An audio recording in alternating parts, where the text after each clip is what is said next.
Class 10th का exercise 2.1 में हम लोग को एक ही क्वेश्चन दिया गया है। एक ही क्वेश्चन को हम लोग को सोल्व करना है।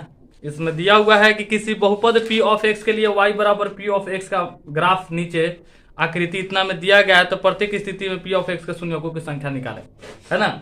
प्रत्येक स्थिति में जितना भी सारा, इसमें देखेंगे एक नंबर क्वेश्चन में, एक नंबर जो क्वेश्चन है इसमें 6 गो क्वेश्चन दिया हुआ है, 6 गो ग्राफ दिया हुआ है। इसी ग्राफ को देख करके p ऑफ x का वैल्यू हम लोग को, यानी कि शून्यकों की संख्या इसमें हम लोग को निकालना है। तो शून्यकों की संख्या p ऑफ x का कह रहा है, किसका कह रहा है? p ऑफ x का। समझ जाइए, जब p ऑफ y का कहेगा तो समझ जाइए कि y कौन है? हमारा ऊर्ध्वाधर है, जो कि ग्राफ के बारे में हम लोग पूरा प्रारूप जो है कि पढ़ चुके हैं। ग्राफ का क्या क्या होता है? क्षैतिज रेखा होता है, ऊर्ध्वाधर रेखा होता है, कितने पाद बिंदु से बनता है ना। ये सारे चीज जो है कि ग्राफ के बारे में हम लोग पढ़ चुके हैं पहले ही। लेकिन इसमें एक दो रेखा है ना, एक क्षैतिज रेखा है, एक ऊर्ध्वाधर रेखा है, जिसमें p ऑफ x कह रहा है और p ऑफ y कहता, तो हम लोग ऊर्ध्वाधर रेखा में देखते हैं जो y अक्ष है, यानी कि y अक्ष है। यहाँ पे सीधा जो खींचा गया है ये उसको y अक्ष कहते हैं, और ऐसे समतल में है इसको x अक्ष कहते हैं।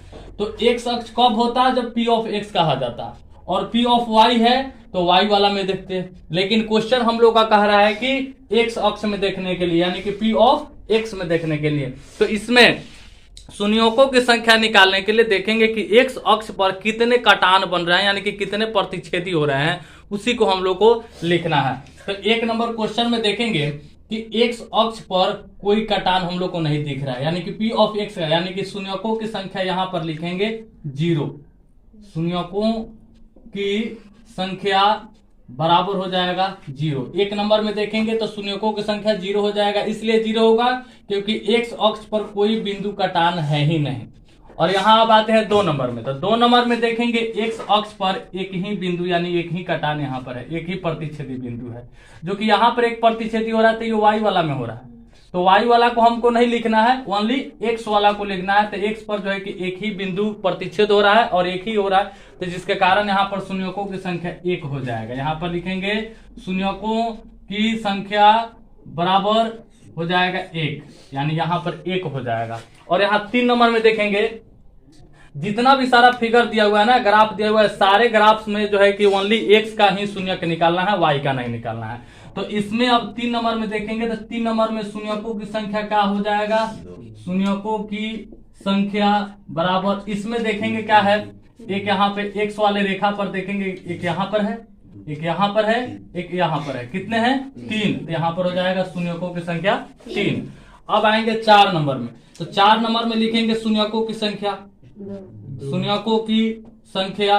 तो यहाँ पर देखेंगे कि कितने प्रतिच्छेद हो रहे हैं। तो यहाँ पर देखेंगे एक यहाँ पर हो रहा है और एक यहाँ पर हो रहा है, क्योंकि केवल एक अक्ष में ही देखना है हम लोग को। तो 1 हो रहा है और ये 1 हो रहा है, कितना हो रहा है? 2। तो इसमें शून्यकों की संख्या क्या हो जाएगा? 2 हो जाएगा। 5 में देखेंगे शून्यकों की संख्या कितना है, शून्यकों की संख्या, ठीक है। तो यहाँ पर देखेंगे एक यहाँ पर 1, 2 हो रहा है, 3 और क्या हो रहा है? 4, यानी यहाँ पर हो जाएगा शून्यकों की संख्या 4। और ये 5 नंबर जो 6 नंबर है, 6 नंबर में शून्यकों की संख्या कितना होगा? शून्यकों की संख्या बराबर हो जाएगा, यहाँ पर देखेंगे 1, 2 हो रहा है और एक यहाँ पर 3 हो रहा है। तो यहाँ पर शून्यकों की संख्या कितना हो जाएगा? 3 हो जाएगा। बस इसमें कुछ नहीं करना है, बहुत आसान और बहुत सरल है।